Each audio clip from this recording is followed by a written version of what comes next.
નમસ્કાર વિદ્યાર્થી મિત્રો, મારી યુટ્યુબ ચેનલ વિદ્યાદીપમાં આપ સૌનું હાર્દિક સ્વાગત છે। મિત્રો, આજના વિડીયોની અંદર આપણે ધોરણ 7મો વિષય છે હિન્દી, તેમાં પ્રથમ સત્રનો પાઠ 3 આ પાઠનું નામ છે કુત્તે કી વફાદારી। આ પાઠના અભ્યાસ સ્વાધ્યાયના જેટલા પ્રશ્નો આપેલા છે તેના જવાબો વિશે આજે આપણે આ વિડીયોની અંદર માહિતી મેળવીશું। વિદ્યાર્થી મિત્રો, જો તમે મારી ચેનલમાં નવા હોય તો મારી ચેનલને જરૂરથી સબસ્ક્રાઇબ કરો, વિડીયો લાઈક કરો, શેર કરો અને બેલ નોટિફિકેશન આઇકોન ઓન કરો, જેથી આગળના દરેક નવા વિડીયોની નોટિફિકેશન તમારા મોબાઈલની સ્ક્રીન પર મળી શકે। તો ચાલો વિદ્યાર્થી મિત્રો શરૂ કરીએ। ધોરણ 7મો વિષય છે હિન્દી, તેમાં પહેલા સેમેસ્ટરનો પાઠ 3 આ પાઠનું નામ છે કુત્તે કી વફાદારી। તેમાં અભ્યાસ આપેલું છે, તેના પ્રશ્નોના જવાબો વિશે જોઈએ।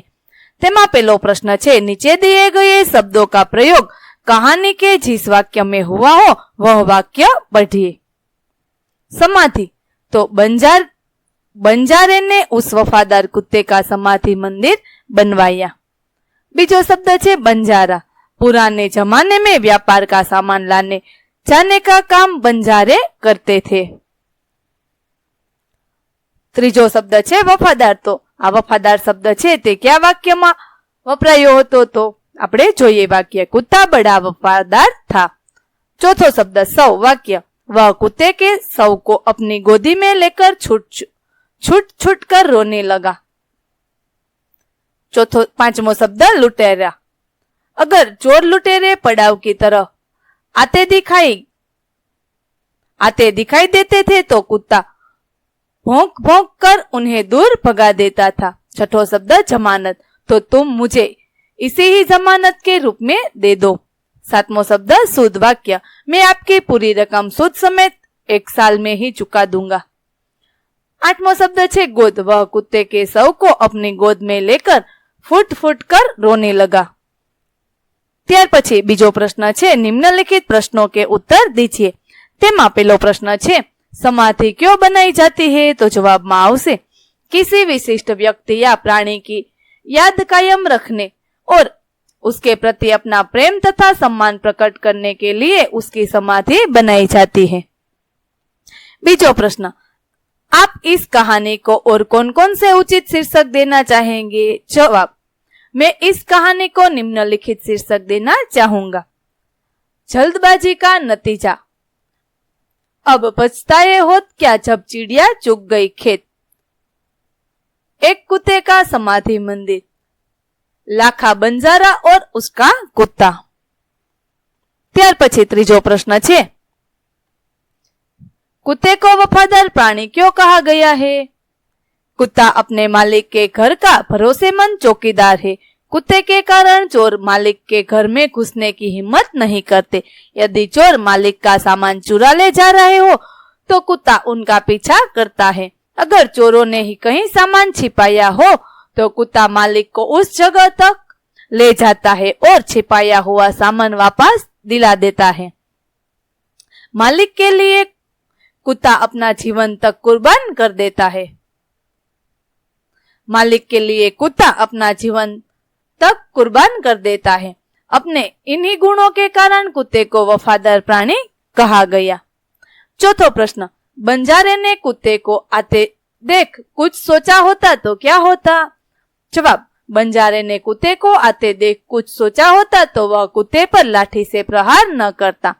कुत्ता बंजारे के पास पहुंच जाता तो बंजारा उसके गले में बंधी हुई चिट्ठी अवश्य देखता। चिट्ठी पढ़कर उसे खुशी होती और अपने कुत्ते पर गर्व अनुभव होता।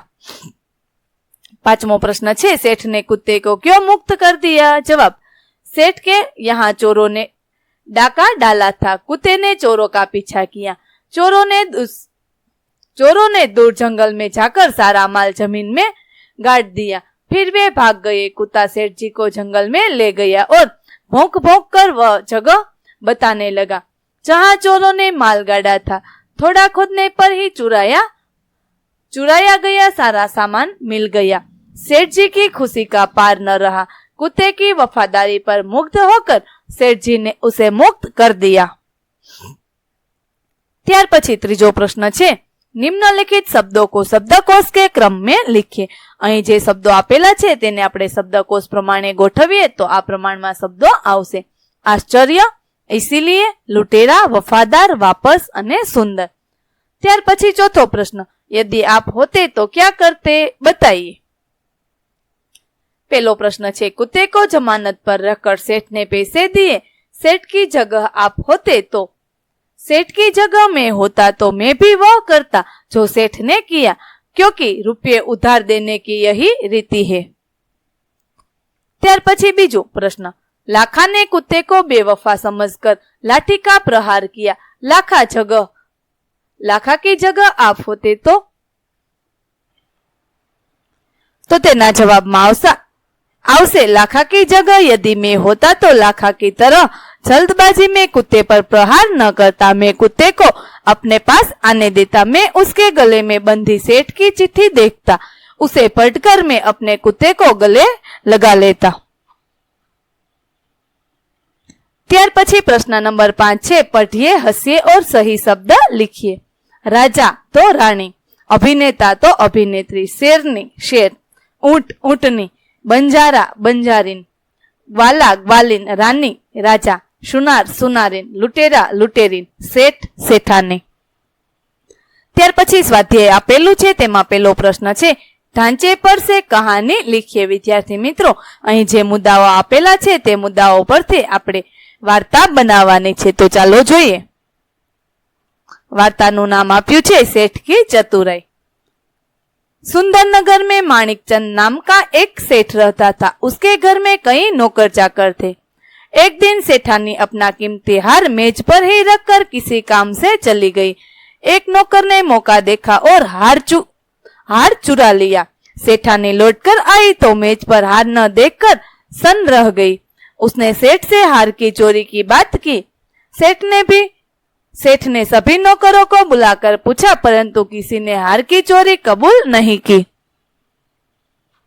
सेठ बुद्धिमान थे, उन्होंने एक युक्ति की। उन्होंने प्रत्येक नौकरों को 7 इंच की लकड़ी दी और कहा, देखो यह जादू की छड़ी है, तुम इसे घर ले जाओ, कल लाकर मुझे दिखाना। जिसने हार चुराया होगा उसकी लकड़ी 1 इंच बढ़ जाएगी। सभी नौकर अपनी अपनी लकड़ी लेकर घर गए। हार चुराने वाला नौकर ने सोचा, मैंने हार की चोरी की है, इसीलिए मेरी लकड़ी 1 इंच बढ़ जाएगी। क्यों न मैं 1 इंच लकड़ी काट दूं, तो 1 इंच बढ़ने पर भी वह 7 इंच की ही रहेगी। ऐसा सोचकर उसने अपनी लकड़ी 1 इंच काट दी। दूसरे दिन सभी नौकर अपनी अपनी लकड़ी लेकर सेठ के घर पहुंचे। सेठ ने प्रत्येक की लकड़ी देखी। एक नौकर की लकड़ी 1 इंच कम थी। जरा सा धमकाने पर उसने चोरी कबूल कर ली। सेठ ने उससे हार वापस लिया और उसे नौकरी से निकाल दिया। इस तरह सेठ ने युक्ति से हार को चुराने वाले नौकर को पकड़ा। त्यार पछी बीजो प्रश्न छे, निम्नलिखित प्रश्नों के उत्तर दीजिए। तेमां पहेलो प्रश्न छे, रात को कुत्ता पड़ाव की रखवाली कैसे करता था? जवाब, कुत्ता बहुत वफादार था। रात को वह सावधान रहकर पड़ाव की रखवाली करता था। अगर चोर लुटेरे पड़ाव की तरफ आते दिखाई देते तो कुत्ता भौंक भौंक कर उन्हें दूर भगा देता था।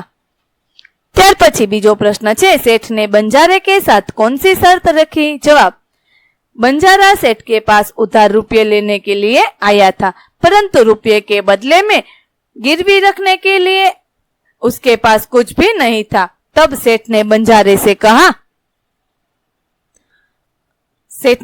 कि तुम अपना कुत्ता ही जमानत के रूप में रख दो। जब तुम सारे पैसे लौटा दोगे तब कुत्ता तुम्हें वापस लौटा दूंगा। इस प्रकार सेठ ने बंजारे के आगे रकम के बदले में कुत्ते को गिरवी रखने की शर्त रखी। त्यार पछी त्रीजो प्रश्न, सेठ ने कुत्ते को क्यों मुक्त कर दिया? जवाब, सेठ के यहाँ चोरों ने डाका डाला था। कुत्ते ने चोरों का पीछा किया। चोरों ने दूर जंगल में जाकर सारा माल जमीन में गाड़ दिया। फिर वे भाग गए। कुत्ता सेठ जी को जंगल में ले गया और भौंक भौंक कर वह जगह बताने लगा जहां चोरों ने माल गाड़ा था। थोड़ा खोदने पर ही चुराया गया सारा सामान मिल गया। सेठ जी की खुशी का पार न रहा। कुत्ते की वफादारी पर मुग्ध होकर सेठ जी ने उसे मुक्त कर दिया। ત્યાર પછી ચોથો પ્રશ્ન છે, कुत्ते की वफादारी कहानी से क्या शिक्षा मिलती है? जवाब, लाखा ने अपने कुत्ते को सेठ को छोड़कर अपने पास आते देखा तो जल्दबाजी में उस पर लाठी का प्रहार कर दिया, उससे कुत्ते की मृत्यु हो गई। इस कहानी से हमें यह शिक्षा मिलती है कि कोई भी काम जल्दबाजी में नहीं करना चाहिए, सोच समझकर ही कोई निर्णय लेना चाहिए। जल्दबाजी में काम करने पर बाद में लाखा बंजारा की तरह पछताना पड़ता। ત્યાર પછી પ્રશ્ન નંબર 3, नीचे दिए गए वाक्यों में रेखांकित शब्द का लिंग परिवर्तन करके वाक्य फिर से लिखिए।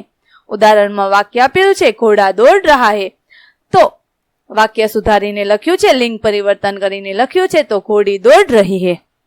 तो ચાલો જોઈએ વાક્યો।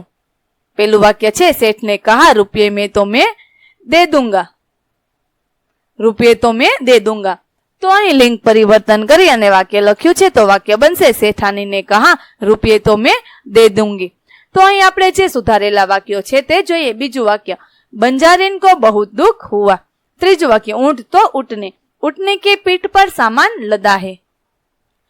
लड़का तो लड़की मैदान में लड़के खेल रही है। ત્યાર પછી પ્રશ્ન નંબર 4, बक्से में से लिंग आधारित शब्दों के जोड़े मिलाइए और उनका वाक्य में प्रयोग कीजिए। शिष्य तो शिष्या। वाक्य, शिष्य गुरु की सेवा कर रहा है, शिष्या गुरु की सेवा कर रही है। ત્યાર પછી नाग तो नागिन। वाक्यो छे, नाग फन उठाए बैठा है, नागिन फन उठाए बैठी है। शिक्षक तो शिक्षिका, शिक्षक पढ़ा रहा है, शिक्षिका पढ़ा रही है। गाय बैल, गाय दूध देती है, बैल किसान का मित्र है। देव तो देवी, देव प्रसन्न होकर वरदान देते हैं, देवी प्रसन्न होकर वरदान देती है। घोड़ा तो घोड़ी, महाराणा का घोड़ा बहुत वफादार था, सवार की रक्षा के लिए घोड़ी ने अपने प्राण दे दिए। ત્યાર પછી પ્રશ્ન નંબર 5 છે, रेखांकित शब्द की संज्ञा पहचानिए। पहलू वाक्य छे, सैनिक हमारे देश की रक्षा करते हैं। आ वाक्य में संज्ञा छे सैनिक। जातिवाचक संज्ञा, हमें देश की प्रगति के बारे में सोचना चाहिए। देश तो ते संज्ञा थशे जातिवाचक संज्ञा। गंगा भारत की पवित्र नदी है, नदी तो ते जातिवाचक संज्ञा। विद्यार्थी मित्रों, અહીં આપણે ધોરણ 7મો વિષય છે હિન્દી, તેમાં પહેલા સેમેસ્ટરનો પાઠ 3 कुत्ते की वफादारी આ પાઠના અભ્યાસ સ્વાધ્યાયના જેટલા પ્રશ્નો છે તેના જવાબોનું સોલ્યુશન પૂરું કરીએ છીએ। આગળના પાઠના પ્રશ્નોના જવાબો મેળવવા માટે મારી ચેનલને જરૂરથી સબસ્ક્રાઇબ કરો। વિદ્યાર્થી મિત્રો, ફરી મળીશું પાઠ 4ની અંદર, ત્યાં સુધી આવજો।